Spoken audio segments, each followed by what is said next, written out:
Magandang araw mga kaibigan. Bigyan natin ngayon ng reaction, opinion itong post ni unofficial Ronald Bato de la Rosa Solid Supporters 26 minutes ago. Vice ganda.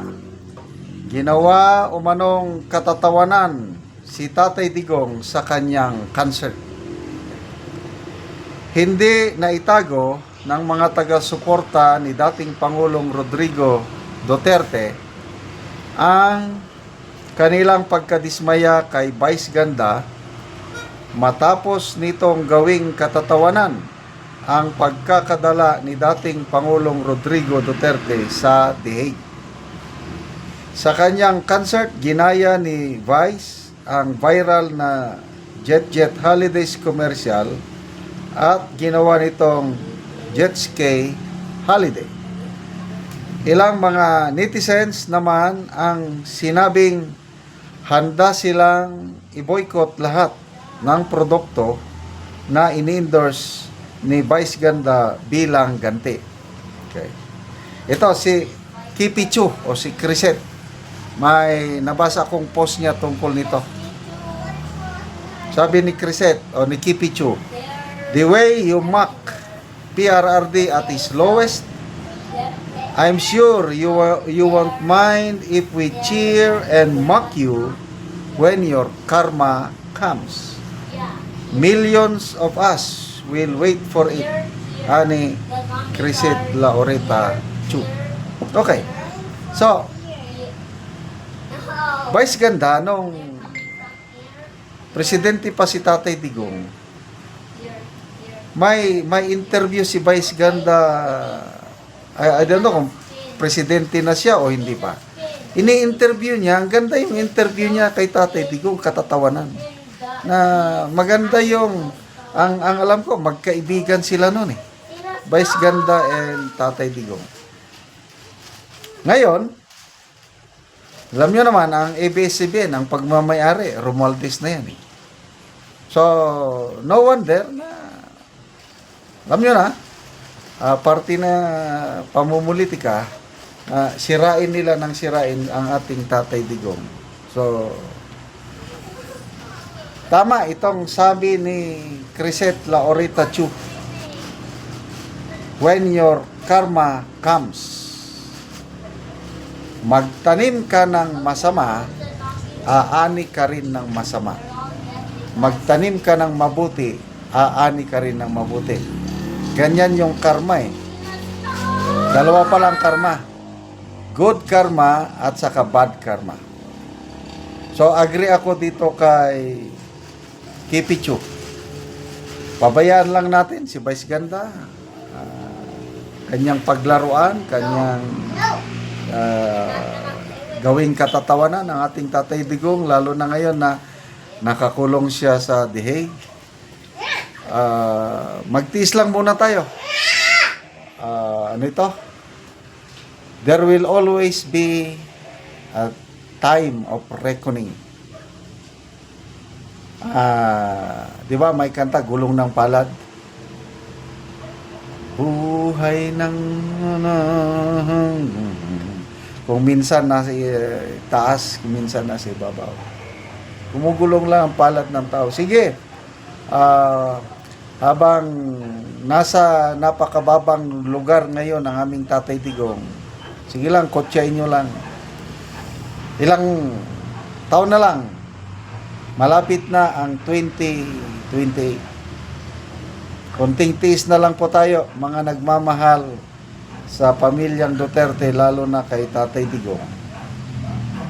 May hangganan ang lahat.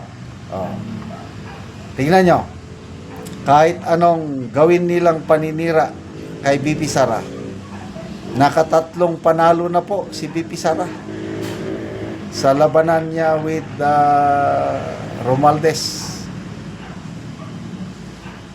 June 10, nanalo siya. Yung impeachment case, back to sender sa Kamara. July 25, nanalo na naman siya. Dineclare ng Supreme Court na void ab initio. Ano ba? Unconstitutional ang impeachment case na sinampa laban sa kanya. August 6, nag-decide ang Senado, 1941, in-archive, nilibing, nilagay sa baul ang impeachment case. So, nakatatlo na. Hintayin natin, mga ilang months, 2 months, 3 months from now, yung decision ng Supreme Court sa kanilang motion for reconsideration.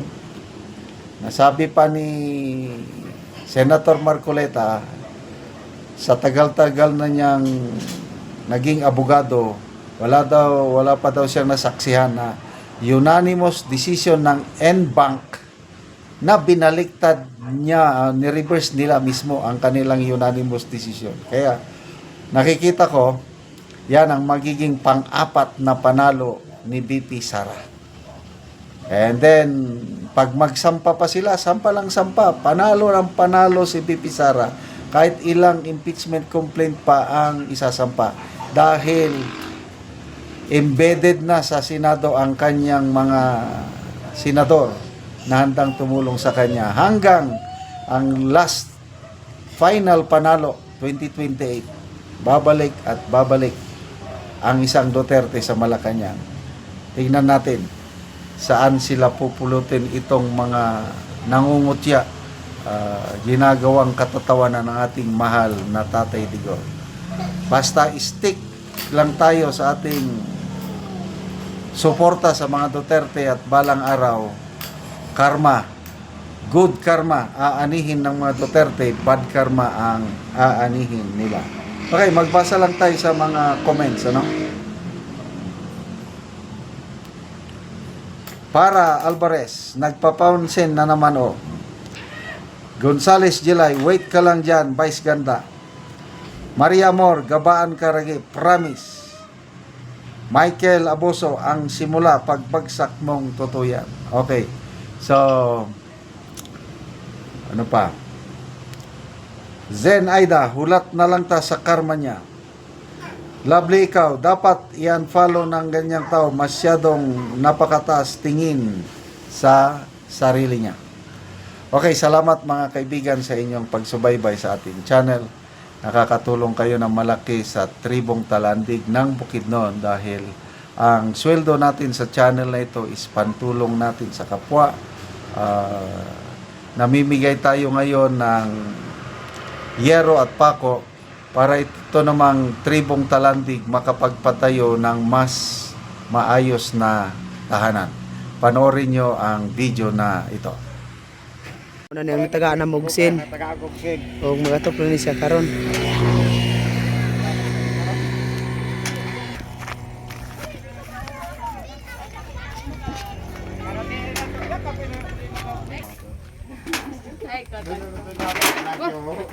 Salamat ngayon. Nasakat ka inday. Karon mo na nang gitupo nila kalay.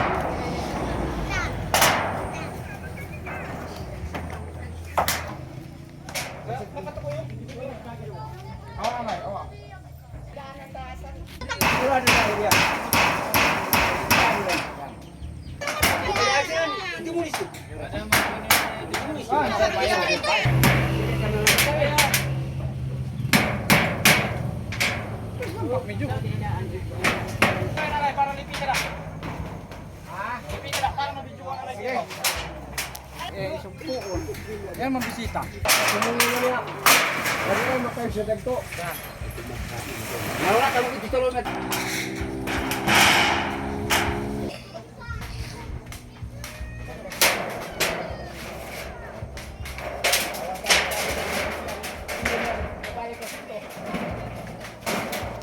Karon naman nagit sa pag-atop si Kuya. Mayo nagit nga tan-awon ang iyang balay.